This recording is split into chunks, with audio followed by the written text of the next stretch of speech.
فیصل صاحب آپ کچھ فرمائیے کہ رمضان کا جو بنیادی مقصد تھا کریم آقا صلی اللہ علیہ وسلم کا آپ کی ذات کے نزدیک، اس پہ تھوڑی سی روشنی ڈالیے آپ۔ بسم اللہ الرحمن الرحیم۔ رمضان کے ایام میں گناہوں سے بچنے اور پاک ہونے کے بہترین مواقع میسر آتے ہیں۔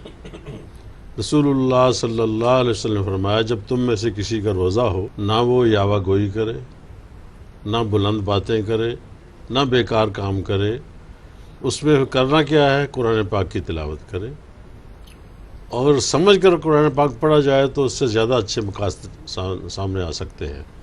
ورنہ ایک حرف پڑھنے کی نیکیاں تو ملتی ہیں، جس نے الف لام میم پڑھا اس سے 30 نیکیاں مل گئیں، لیکن قرآن کی تلاوت کے ساتھ ساتھ اگر اپنی زبان میں ترجمہ بھی اس کا پڑھ لیا جائے تو تزکیہ نفس بھی ہوگا۔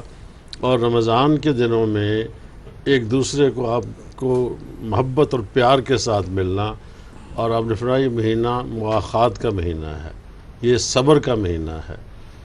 انسان کو شدید پیاس لگتی ہے، اس پر وہ صبر کرتا ہے۔ اسی بنا پر اللہ نے کہا کہ رمضان تو میرے لیے ہے، اس کا اجر بھی میں ہی دوں گا۔ تو اس میں جتنی بھی عبادات کی جائیں گی اس کا اجر بھی بڑھ جاتا ہے، اور اس سے تزکیہ نفس بھی ہوتا ہے، انسان کی اپنی ایک شخصیت میں بھی نکھار پیدا ہوتا ہے۔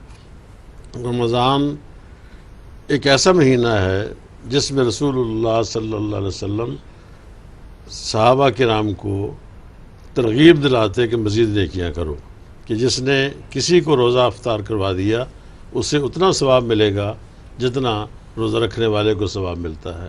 جی ڈاکٹر